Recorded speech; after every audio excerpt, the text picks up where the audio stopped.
ఈ ప్రభుత్వం యొక్క కమిట్మెంట్ పేదవాళ్ళకి మీరు ఒకసారి చూస్తే ఏప్రిల్ నుంచి ఇస్తా ఉన్నాం. ఏప్రిల్ నుంచి ఫస్ట్ టైం ఈ ప్రభుత్వం వచ్చిన వెంటనే జూలై నుంచి బకాయిలు కూడా చెల్లించి ఒక్కొక్కరికైతే 7,000, 8,000, 10,000 రూపాయలు కూడా వచ్చే పరిస్థితి వచ్చింది. ఆ విధంగా మనం ఇచ్చే పరిస్థితికి వచ్చాం. రెండవ దిశ, ఆ రోజు ప్రభుత్వం చెప్పింది అందరికీ ఎంతమంది పిల్లలు ఉంటే అంతమందికి ఇస్తామని చెప్పి ఒకరికే ఇచ్చారు. మనం ఆ రోజు చెప్పాం ఎంతమంది పిల్లలుంటే అంతమంది పిల్లలకి ఆ తల్లుల పేరిట 15,000 రూపాయలు వేస్తామని ఒకేసారి అందరికీ ఆ డబ్బులు వాళ్ళ అకౌంట్లో వేసి 10,700 కోట్ల రూపాయలు తల్లికి వందన కింద వేసిన ఏకైక ప్రభుత్వం దేశంలో ఎక్కడా లేదు. ఒకేసారి వేసాం. మూడో అతిపెద్ద ప్రోగ్రాం అధ్యక్ష ఇప్పుడే విష్ణుకుమార్ రాజు గారు చెప్పారు. 43 కోట్ల మంది ప్రయాణం చేశారు. లాస్ట్ ఆగస్టు 15 మనం చేస్తే పోయిన సంవత్సరం ఇప్పటికి చేసే పరిస్థితికి వచ్చారు. ఆ రోజు సాధ్యమా అన్నారు, అసాధ్యమన్నారు.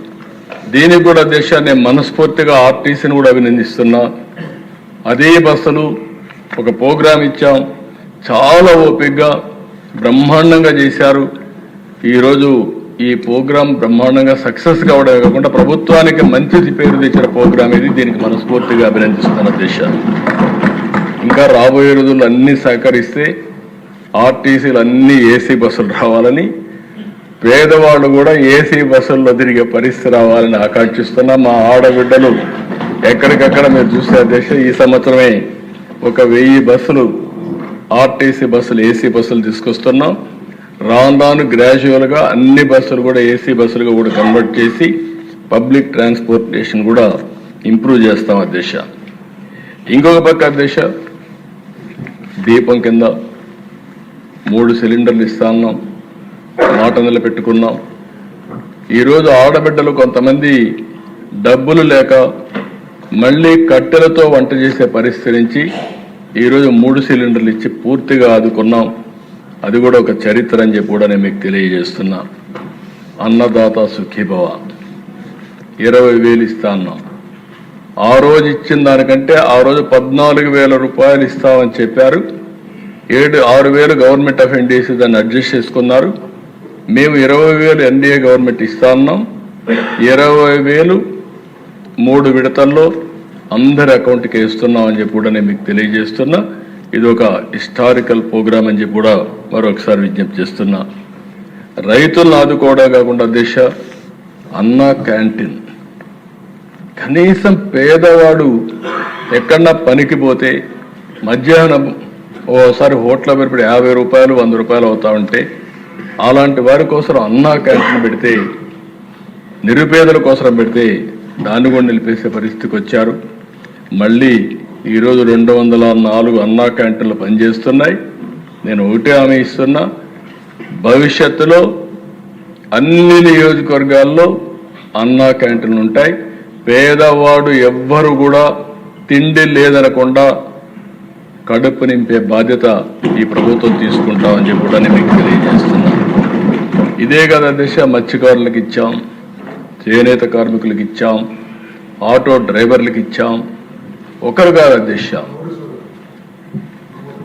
గౌడ సోదరులకి 10% మద్యం షాపుల్లో ఇచ్చాం. వడ్డెర సోదరులు ఆదుకుంటాం. ఇంకొక పక్క నాయి బ్రాహ్మణులకు ఇచ్చాం. వీళ్ళు కాకుండా దేశ సమాజంలో ఎంతమంది ఇబ్బందుల్లో ఉంటే వాళ్ళందరినీ ఆదుకోవడానికి పూజారులకైతే 15,000 రూపాయలు పెంచాం, ఇమాములకు ఇచ్చాం, మౌజముల్ని గౌరవించాం, పాస్టర్స్కి ఇచ్చాం. ఈ ప్రభుత్వం ఎవరిని వివక్ష చూపేయకుండా అందరికీ సంక్షేమ కార్యక్రమాలు చేశామని చెప్పి కూడా నేను మీకు తెలియజేస్తున్నా. అయితే ఆ దేశ ఎన్నికల ముందు ఒక మాట చెప్పాం, సంక్షేమ కార్యక్రమాలు చేస్తాం, అదే సమయంలో అభివృద్ధి కూడా చేస్తాం. అభివృద్ధి చేస్తేనే సంపద వస్తుంది, సంపద వస్తేనే ఆదాయం పెరుగుతుంది. ఆదాయం పెరిగితే సంక్షేమం అభివృద్ధి రెండు కూడా తీసుకొని మెరుగైన జీవన ప్రమాణాలు ఇచ్చే అవకాశాలు వస్తాయని చాలా స్పష్టంగా చెప్పాం. దాని ప్రకారం సంక్షేమంలో మీరు చూస్తే అధ్యక్ష, ఇవే కాకుండా ఎస్సీ, ఎస్టీ, బీసీ, మైనారిటీ ఈ వర్గాలను కూడా ఆదుకోవడానికి అన్ని కార్యక్రమాలు రూపొందిస్తున్నాం. నేను ఒకటే చెప్తాను అధ్యక్ష, ఈ హౌస్లో social equity is our principle. సమాజంలో జనాభా దామాషా ప్రకారం వాళ్ళకు ఆర్థిక పరిస్థితులను బట్టి ఏ వర్గంలో బాగా లేకపోతే వాళ్ళందరినీ ఆదుకునే బాధ్యత ఈ ప్రభుత్వం తీసుకుంటుంది.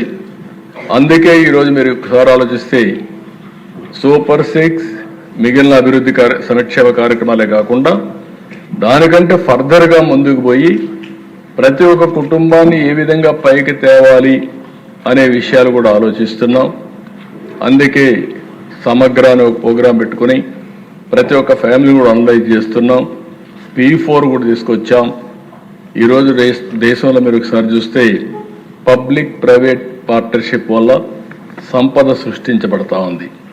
ప్రపంచంలో ఇది మెరుగైన విధానం కింద ప్రపంచం అంతా గుర్తించే పరిస్థితికి వచ్చింది. ఒక రోడ్డు వేయాలన్నా, ఎయిర్పోర్ట్ కట్టాలన్నా, పోర్ట్ కట్టాలన్నా, ఒక కాలేజీ పెట్టాలన్నా పెట్టే పరిస్థితికి వచ్చారు. ఇప్పుడు దాంట్లో మోడల్స్ కూడా వస్తున్నాయి. పీపీపీలోనే వైబిలిటీ గ్యాప్ ఫండింగ్ ఇస్తున్నారు. ఏ ఆస్తి కూడా అధ్యక్ష పీపీపీలో ప్రైవేట్కి పీపీపీకి డిఫరెన్స్ ఉంది. పీపీపీలో ఏదైనా చేస్తే నిర్దిష్టమైన కాలం వాళ్ళు మెయింటైన్ చేస్తారు, వాళ్ళు తెచ్చిన డెట్ కడతారు, తర్వాత ఆస్తి ప్రభుత్వ ఆస్తి అవుతుంది. ఆ విధంగా మనం ముందుకు పోయే పరిస్థితికి వస్తుంది అధ్యక్ష. నేను చూశాను, నా పీరియడ్లోనే జేగురుపాడులో జీవీకేకి పవర్ ప్రాజెక్ట్ ఇచ్చాను. 32 ఏళ్ళు అయింది. తిరిగి వాళ్ళు ఆ ప్రాజెక్ట్ మనకు అప్పచెప్పారు. ఇలాంటి సందర్భాలు చాలా ఉన్నాయి. అది ఒక నిర్దిష్టమైన టైం బౌండ్ ప్రోగ్రాం ప్రకారం దానికి కూడా స్టాండర్డ్స్ ప్రకారం పనిచేసి తిరిగి మనకు అప్పచెప్పే పరిస్థితి వస్తుందని చెప్పి కూడా నేను మీకు తెలియజేస్తున్నా. అయితే దశ ఇప్పుడు నేను తీసుకొచ్చిన పాలసీ రాబోయే రోజుల్లో దీని యొక్క ఇంపాక్ట్ కనబడుస్తుంది. Public private people's partnership. చాలామందికి సిఎస్ఆర్ ఉంది. కొంతమంది ఎక్కడికక్కడ వాళ్ళకు ఉండే డబ్బులు కూడా ఖర్చు పెట్టి ఒక స్కూల్ బిల్డింగ్ కడుతున్నారు, ఒక కాలేజ్ పెడుతున్నారు. నిన్నే నేను చూశాను అధ్యక్ష, జిందాల్ వచ్చాడు, నవీన్ జిందాల్. అతను ట్రస్ట్ ద్వారా లా యూనివర్సిటీ పెట్టాడు. One of the best law university పెట్టాడు. చాలా మంచి పేరు వచ్చింది. ఎవరైనా సీటు కావాలంటే లా చేయాలంటే కంట్రీలోనే జిందాల్ అనే పేరు మనకి వినపడుస్తూ ఉంటుంది. అలాంటి యూనివర్సిటీలు పెట్టిన వాళ్ళు ఉన్నారు. ఇలాంటి ఇప్పుడు బసవ తారకం క్యాన్సర్ హాస్పిటల్ కానీ ఇవన్నీ ట్రస్ట్ ద్వారా పెట్టిన ఇన్స్టిట్యూషన్స్ అని చెప్పి కూడా నేను మీకు తెలియజేస్తున్నాను. అయితే అధ్యక్ష ఇక్కడికి వచ్చినప్పుడు సమాజం మనకు అన్నీ ఇస్తూ ఉంది. సమాజంలో ఇంకా మనతో పుట్టిన వాళ్ళు వెనకానున్నారు. అందుకే జన్మభూమి పెట్టాం.